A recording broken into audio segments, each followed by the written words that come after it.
యెహెజ్కేలు 45వ అధ్యాయము. మీరు చీట్లు వేసి దేశమును విభాగించినప్పుడు భూమిలో ఒక భాగమును ప్రతిష్ఠితార్పణముగా యెహోవాకు ప్రతిష్ఠింపవలెను. దానికి 25,000 కొలకర్రల నిడివియు 10,000 కొలకర్రల వెడల్పును ఉండవలెను. ఈ సరిహద్దులన్నిటిలోగానున్న భూమి ప్రతిష్ఠితమగును.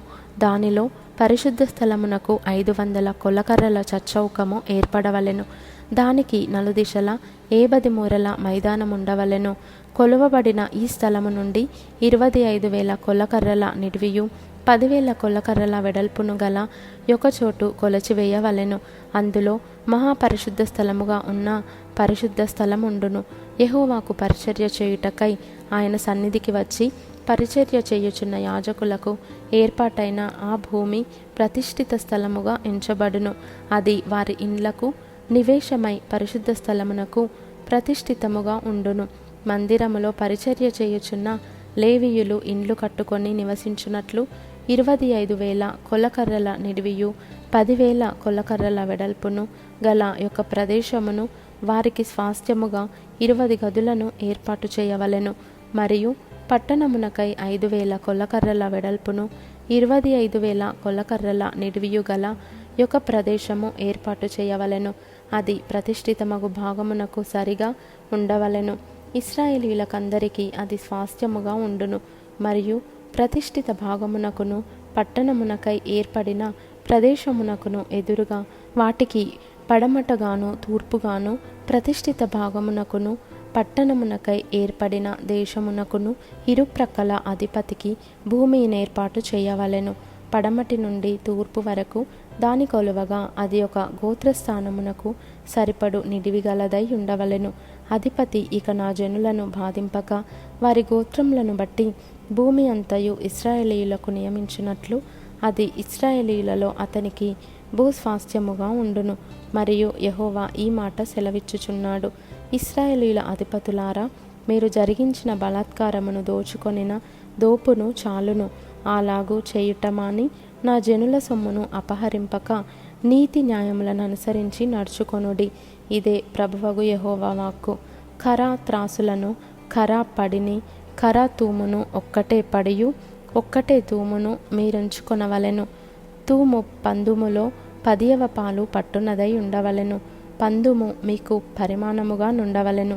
తులం ఒకటింటికి 20 చిన్నముల ఎత్తును, అరవీసే ఒకటింటికి 20 తులముల ఎత్తును, 25 తులముల ఎత్తును, 15 తులముల ఎత్తును ఉండవలెను. ప్రతిష్ఠితార్పణలు ఈ ప్రకారముగా చెల్లింపవలెను. 180 పల్ల గోధుమలలో 3 పల్లవంతునను, 180 పల్ల యవలలో 3 పల్లవంతునను చెల్లింపవలెను.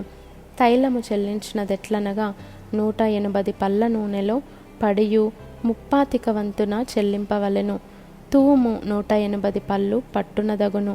మరియు ఇశ్రాయేలీయుల నిమిత్తము ప్రాయశ్చిత్తము చేయుటకై నైవేద్యమునకును దహన బలికిని సమాధాన బలికిని మంచి మేపు తగిలిన గొర్రెలలో మందకు 200లలో ఒకదానిని తేవలెను. ఇశ్రాయేలీయులలోని అధిపతికి చెల్లింపవలసిన ఈ అర్పణము ఈ ప్రకారముగా తెచ్చుటకు దేశమునకు చేరిన జనులందరూ బద్ధులైయుందురు.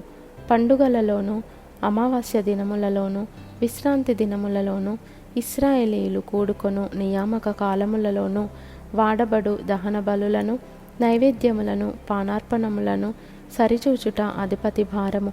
అతడు ఇశ్రాయేలీయుల నిమిత్తము ప్రాయశ్చిత్తము చేయుటకై పాప పరిహారార్థ బలి పశువులను, నైవేద్యములను, దహన బలులను, సమాధాన బలి పశువులను సిద్ధపరచవలెను.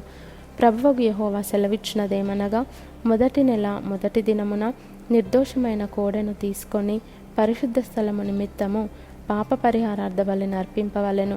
ఎట్లనగా, యాజకుడు పాప పరిహారార్థ బలి పశురక్తము కొంచెము తీసి మందిరపు ద్వారబంధముల మీదను, బలిపీఠపు చూరు 4 మూలల మీదను, లోపటి ఆవరణపు వాకిటి ద్వారబంధముల మీదను ప్రోక్షింపవలెను.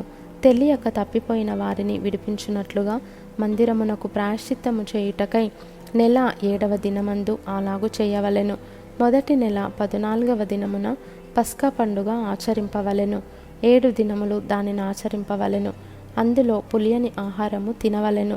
ఆ దినమున అధిపతి తనకును దేశమునకు చేరిన జనులందరికీ పాప పరిహారార్థ బలిగా ఒక ఎద్దును అర్పింపవలెను.